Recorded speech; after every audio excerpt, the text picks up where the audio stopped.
Hey guys, it's a little bit windy out, but I hope you guys can still hear me all right.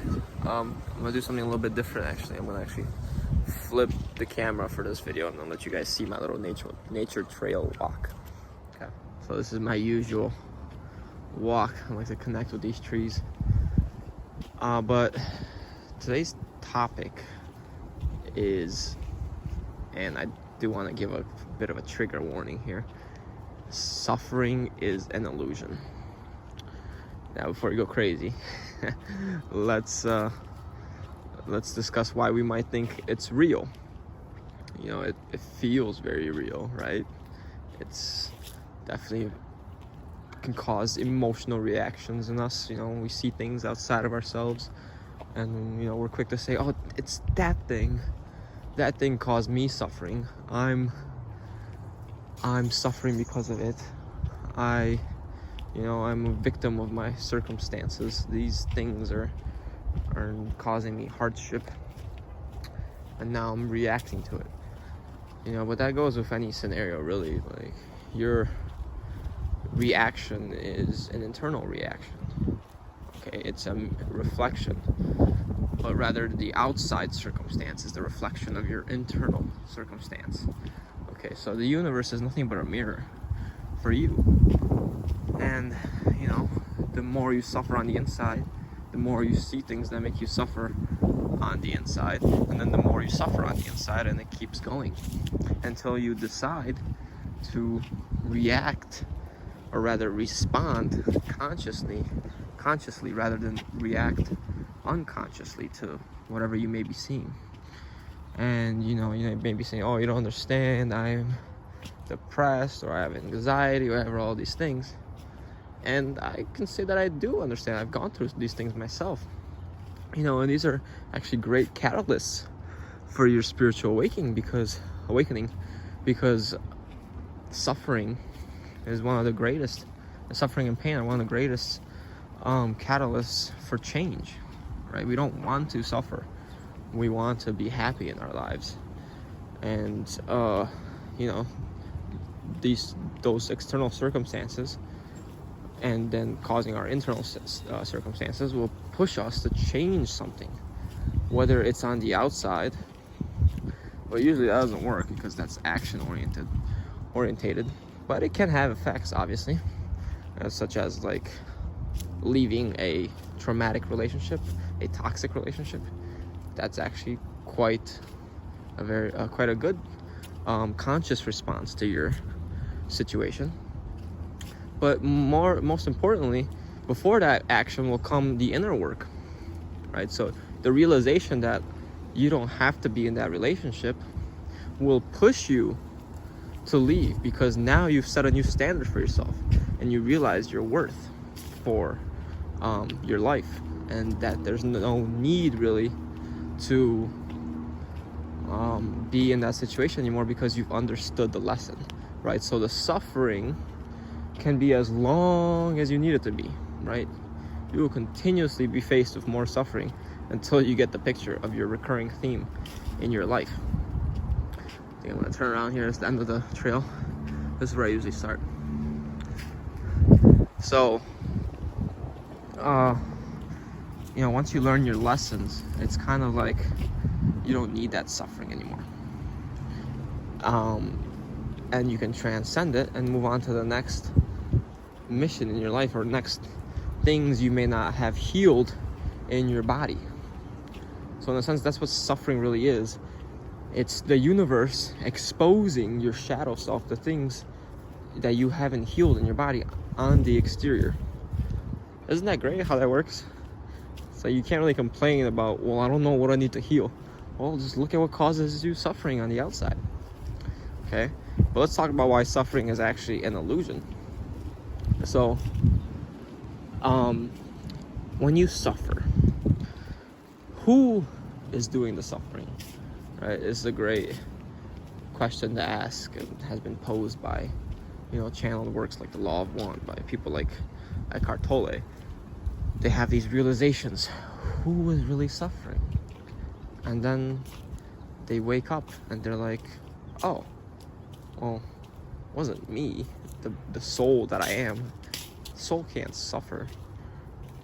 Soul exists outside of this reality. Yes, it is in this body, but it exists, it's so much greater than this body, right? So just like when you're in a dream, okay, you, the person, doesn't actually suffer physically when you die in that dream, or you get shot or attacked, or you're running or something, you know. Nothing, there's no true harm that can be done to you when you're in that dream, because it's just a dream, right?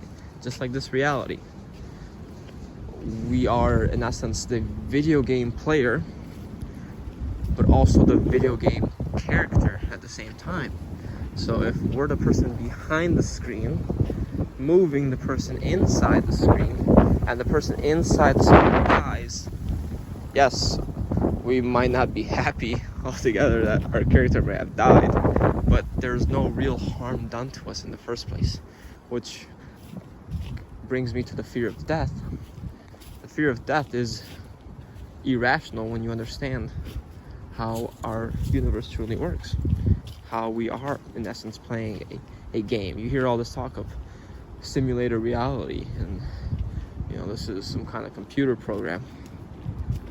Yeah, it kind of is. I mean, but it was designed by us. We wanted to experience this realm of duality, to learn the lessons that it can give us by understanding that love really is so much better than all of this suffering. That we are the creators.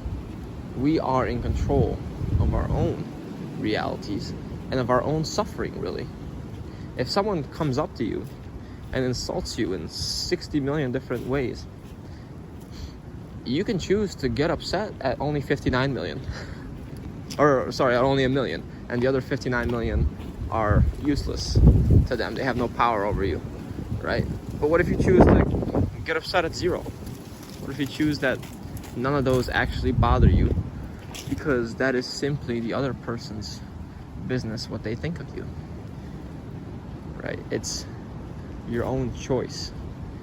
Sometimes it's an unconscious choice because you subscribe to that belief system about yourself, and that person is merely reflecting that to you, causing an internal reaction requiring healing.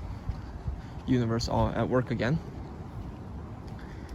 But once you start understanding this and you begin that healing process, then you begin to make that conscious response in which, okay, yes, I did feel a bit angry at first.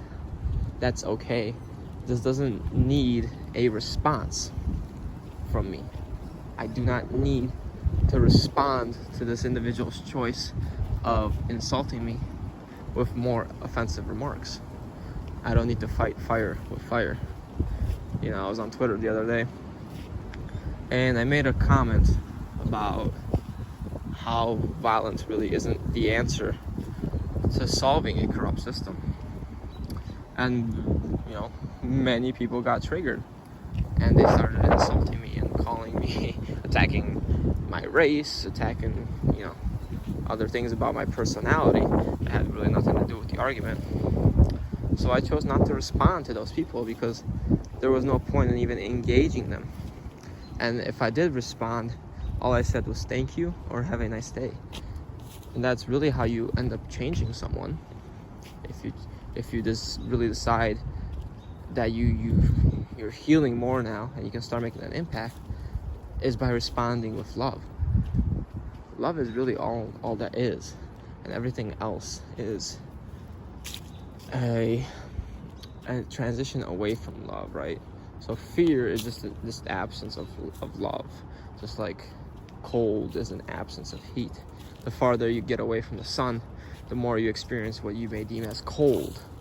But really, it's that the sun's rays take longer to reach that area, and it's not as hot, it's not as warm in that area.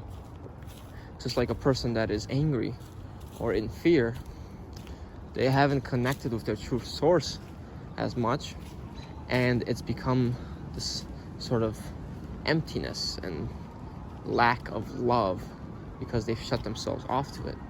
And the more you can give people these gentle reminders, the more they start reconnecting with it, even if it's not apparent at first.